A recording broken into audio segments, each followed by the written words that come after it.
Hey guys, it's Jim Halterman from TV Guide Magazine and TVinsider.com. I'm here talking with Mr. Nick Cannon. How are you today, Nick? I'm well. How are you? Before we get started, I just want to remind everybody watching about the SAG-AFTRA Foundation's COVID Relief Fund. Information is below this screen, so go ahead and look for that if you are needing help, because they're here to help you if you're somebody in need. There we go. There we go. I had to clean it up. All right, so we're talking to Nick. It's so funny. And everything they've done in case there's things I've forgotten about, but you've done everything, Nick. You really have. But first, before we jump into that, how are you doing right now? We're all in kind of this kind of strange phase in our lives because of COVID-19. But how are you? I'm definitely maintaining. I mean, obviously, this has to be probably one of the most unique experiences in years of our generation. So, taking every one day as best as we can, but really being appreciative to see another day, because this is something when you're dealing with a pandemic or a health crisis and a financial crisis. These things are one thing I believe 2020 has taught us, that you can't take any person or any moment for granted. Yeah, you're totally right. And just from looking at the news out there, you have not slowed down at all. You just picked up a degree from Howard University. I saw that from last week. Congratulations, first of all. Thank you. I mean, it's bittersweet. I mean, I started at Howard in 2016, so it was always the goal to, walk across that stage in 2020. But, to do it the way that I've done it, and to graduate from, the Mecca, as they call it, of HBCUs, Howard University, and then to continue. I'm going for my master's in neuropsychology, and then hopefully, my PhD to follow that. So you're somebody that does not like to just be lazy and not do things. You're constantly on the go, I think. Always. I'm always doing something. Like I say, even in the midst of where we are, like I'm in my studio now. He says all type of instruments in there. Yeah. And I'm always doing something. That's not a bad thing. I mean, I'm glad to have things to keep me busy like this during this time too, because I'm working. This is my home, so I'm like, okay, I'll do these interviews from here. Perfect. That's awesome. Since this is for SAG-AFTRA Foundation, what was the job that got you your first SAG card? Because you've hosted, you've done acting, you've done a little everything. What job actually got you the card? Yeah, that is a great question. It definitely had to be during my teenage years, because I did everything from background work to, I was an audience warm-up and a writer early on in my teenage years. So I'm probably thinking it was probably some you know what it was? Probably it was Will Smith gave me a part in Men in Black 2. Oh, yeah. I was a junior agent in Men in Black 2 when I was a teenager. That's awesome. I saw that on the IMDb list. So that was the one. That's great. That was my first film ever. Like a lot of people think it was Drumline. I was like, nah, it was Black 2. Now, back during that time, did you kind of have a plan what you wanted your career to be, or were you just kind of bouncing from whatever fell in your lap, or how were you approaching your career? It's funny because you say that, I'm always, doing something or trying to stay busy.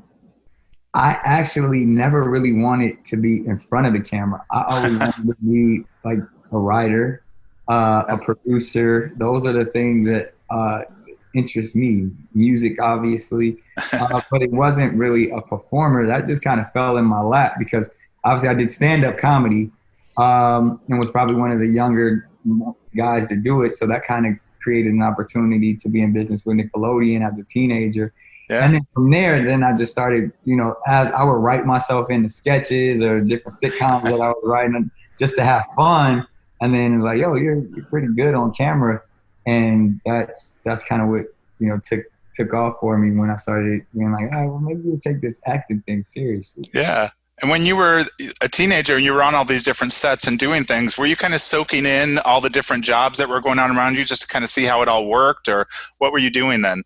100%. I mean, again, I was a busybody, so I wanted to do everything, understand everything, learn how to work everything from the cameras to, following the sound guys around. And obviously I was really intrigued by the creative process. So everything that went into writing and producing a film or a TV show, that I was definitely like locked in on all of that. Yeah. Do you feel like all those different things, whether it's writing, producing, acting, hosting, do you feel like those are all different parts of your brain that work, or do they all kind of work together? It's just different, whatever the 100%. outcome is. Especially when like acting is a whole, like I don't even think the brain is a part of acting, to be honest. I would say that's more of the mind and the spirit and the soul. When you find people who are great actors, I don't think they're thinking. They're being. They're allowing themselves to embrace who they actually are. So Yeah. it's not a thought process of like, oh, let me think to make this decision. Because as soon as someone thinks, then they're no longer. You're like, then that's when you can see that they're no longer being that character they're supposed to, unless they're thinking like that character. Right. And plus, there's also the danger of overthinking everything, and then you get in your head too much. Yeah, and then you're no longer in the scene because you're thinking about it. Wow. And hosting, you've kind of been hosting throughout your career too, different things. So this isn't new to you, even though people know you for that right now. But that's always been in the mix. Yeah, I always say, I never like having a job, or it's the idea of like, find something that you love and you'll never work a day in your life. Yeah. I never loved hosting. like hosting is the one thing in entertainment that actually to me feels like work. But I guess, I'm pretty good at it. But yeah, it's interesting. Like if you notice, I really don't host things that I'm not a creator or a producer on, because I don't really like to do it. I do it because it's not hard or it's difficult, but I love performing. I love producing. I love creating. I love writing. Hosting is like, it feels like work. But that's why when you see something like The Masked Singer, which I love that from its inception, from, I'm one of the executive producers of the show. I was excited about putting that show on television. And then it was like, like coming right off of AGT, I didn't want to host anything, especially in that competition world anymore. And I was like, you know what? This show is so fun. I'll host this. Like, I have no problem doing that. So I'm very, very meticulous and in particular about the things that I actually host, because I don't like work. Yeah. And I don't like teleprompters. That's like boring. But there's a lot of work that goes into acting where you have to learn your lines and all the different things there. What kind of prep work do you do for a day at The Masked Singer when you guys are taping a show? Do you do much prep work beforehand, or do you kind of like to wing it, or how do you do it? Way much more prep work with producing the show, like making sure, obviously you see everything that goes into it. So I'm probably busier on The Masked Singer as a producer during the day-to-day process than the host. The host is like, it's reading the teleprompter. Like, and by that time I've done so much work during the week, all of the stuff that I'm actually saying is kind of already in my head. So there's no prep for me, at least, because one, I don't like to know too much because I want to be part of the guessing game as well. So I don't watch rehearsals. I just kind of know, we talk about the script, and obviously even, because I like the secret, even though if I really wanted to know, I could know who these people are, but I don't want to take the guessing game out of it for me. So I purposely have a lot of the other producers not tell me things. So I go in blind just like the audience does. As a producer, are you involved with meetings where all of a sudden they say, okay, Nick, you have to leave now because you can't hear this part? Well, what's interesting? No one ever, everybody's kind of sworn to secrecy a lot of times, even the producer. So if there's a producer who's producing another act or something, they don't know who, like, I think only like talent and like certain people at the network may actually know everyone, but everybody, so they call the characters by the characters' names. They never say the celebrity's name. So it's always the fox or the rhino or Kitty, like no one says who that person is. So you hear these conversations like, yeah, Kitty overslept today, so the rhino is going to go first. So the secret is safe with everybody. Yeah. Now tell me, because I think with AGT, that was live, right? You guys shot that in like the 2-hour window, whereas The Masked Singer, you guys don't shoot live, because I know I was at the finale in February, so I was in the audience. So I know you guys, it was like 6 hours that I was there, so it was a long shoot. So What's the you're difference? holding on to some secrets right now as well. I totally am. I've been sworn to secrecy. But what's the difference for you in that? Because with the live show, you have to really stay on the clock and you have to keep things moving. You have to maybe cut people off if they're talking too much. How is that compared to this Yeah, when you know man, I'm you like have a little Bill more time? O'Reilly. I love to do it live. Yeah, yeah. I'd rather go live, but anytime than tape. I mean, tape has its benefits, but I love the fact that, like, yo, if you have an hour, 2 hours on television, you have to get it done in that Yeah. time. It's just, I don't. It's probably the theater actor in me or the stand-up comedian, that instant gratification of knowing whatever you said, that's what it is. And there's no take two, there's no take three. It just has to go for what you know. Yeah. I know. I was surprised. I didn't know how much time went into each of the performances on the show. Is that something? I mean, you're probably used to it now. You're in season 3, but for me, I was surprised because I didn't know it took that much time to go through a rehearsal and all the work that goes into that. I'm guessing that's a normal day for you to kind of know you have to maybe sit through some of that or stand by through some of that. Yeah, and interestingly enough, it's a lot of just, decision making going on during that process, because the performances that you see on TV are to time. You know what I mean? If they're singing a song, that song is those 3 minutes or however long it Yeah. is, and the panel deliberates, and then you move on. But it's that lag time, and probably getting people in and out of the costumes, and all of that stuff is pretty intense and has to be tiring. So it's really just showing how hard that crew works, because even when in our downtime, it's people that are working tooth and nail to kind of get us to that next act. Yeah. Now, how much of a challenge is it for you just to keep the show moving? Because I know we won't pick on Ken Jeong too much, but he seems to like to talk. So you might have to kind of cut him off a little bit. But how is that a challenge for you to have to kind of just know in your head that you have to keep the show moving along? It's such a fun challenge. It truly is, a happy balance. Especially because when our show is so fun and absurd that you kind of want to let people be as loose as they want to and kind of go off the rails every once in a while. So I'm always going to let everybody be free, but then you got to remember, we got to keep it to time and bring everybody back and keep everybody focused on, this is a serious competition. Yeah. Now, how would you, we won't spoil anything, but how would you characterize this finale coming up that airs next week compared to the last two? Because when I talked to Jenny a couple weeks ago for a story I was doing, she said it surprised her more than any of the past ones. But how do you feel about it? Yeah. We always kind of make bets on who we think could take the golden mask.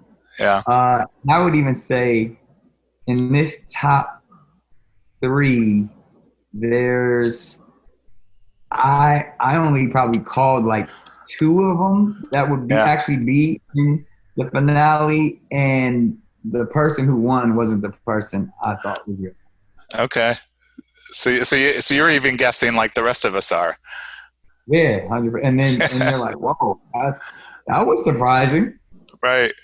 And you guys, I know because I was there, but you guys did film this right before we shut down production pretty much across the board. So I'm guessing you're a little grateful for that, because you guys didn't have to do some of these, virtual live shows like The Voice is doing, and Survivor just did their finale live virtually. Yeah. We just made it, and obviously even trying to gear up for the next season. Everyone's trying to figure out what's the best way possible and when to start, and when those questions, even with my talk show coming up, is like what is the new version of the studio audience? When the quarantine is all said and done, how close can you have the seats? How many people can you have working? And even we got a small taste of it when I was filming the after show after the mask. We kind of did that all green screen via interviews like this. So it's a whole new world. So we're anxiously anticipating, moving forward, but everyone wants to stay safe, and as much normalcy as we all have an appetite for. I think everybody really just wants everyone to be safe. Yeah. Now, it seems like hosting this talk show that's coming up is supposed to be in September. Hopefully, that's still the plan.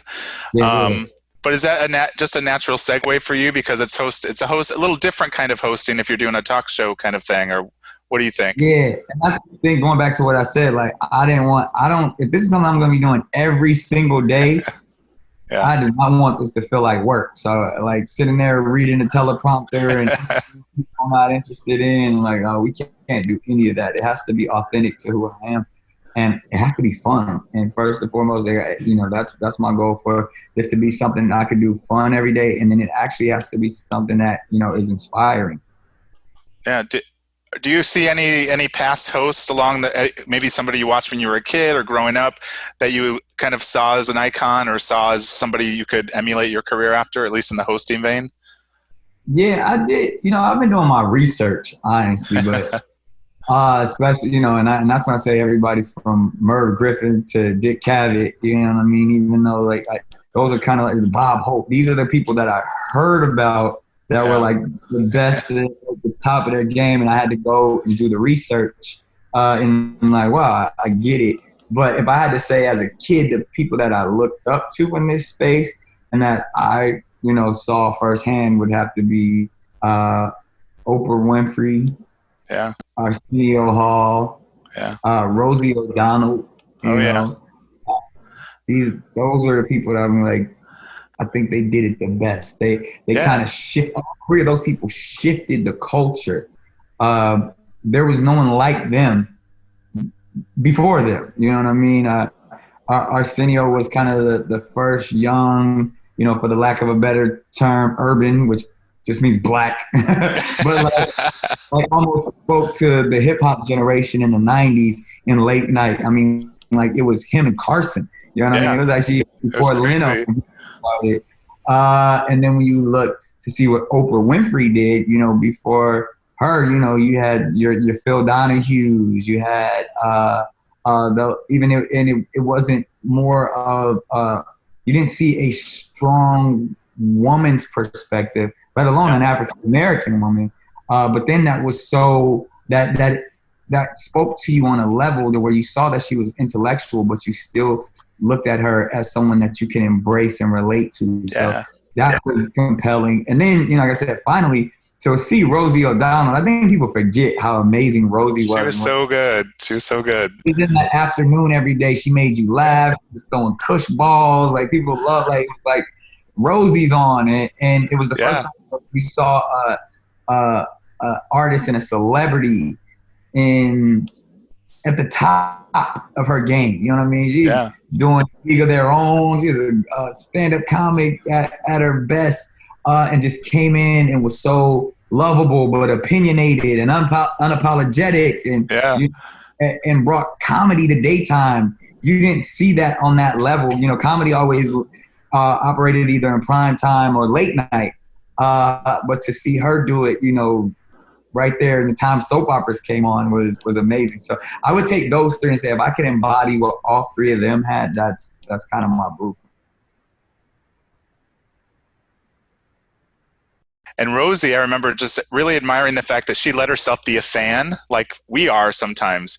And she would get excited with people coming on the show and having a conversation with somebody. And I thought that really was different than what you saw with like Johnny Carson and the old timers who were more authoritative. Like you wanted to come kiss the ring, where Rosie was like, I'm just happy to be here with you. So I definitely want to embrace that type of vibration as well.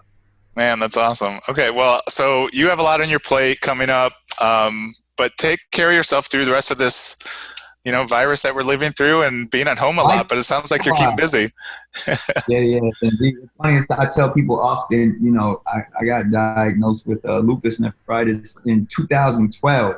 So since then, and I had like acute kidney failure, pulmonary embolisms, and having an autoimmune condition, or being diagnosed with an autoimmune condition, that from that moment on, I stopped, shaking hands and stopped touching my face and really became one of those people who are real cautious of what I put into my body and how to build up my immune system. So once this kind of came along, I was probably one of those people who was a little bit more prepared than the average person, just because of based off of my eating habits and everything from just the awareness of how to strengthen your immune system. I kind of was like, when this came on, I was like, hey, welcome to the party, man. Like, I know what it's like to have to be, you know, in a hospital for months. And So there, Nick, there you are.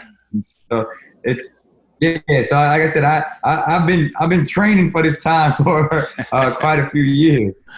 Well, it sounds great. Well, congratulations on everything. I can't wait to see who's on The Masked Singer on next week. It'll be exciting. Yeah. Yeah, I think people are gonna be really shocked and surprised about this finale. Okay, and keep up the good work. I've loved everything you've done for a long time, so it's great to see you do this so well, but more to come for sure. Thanks, Jim, man. That means a lot coming from you.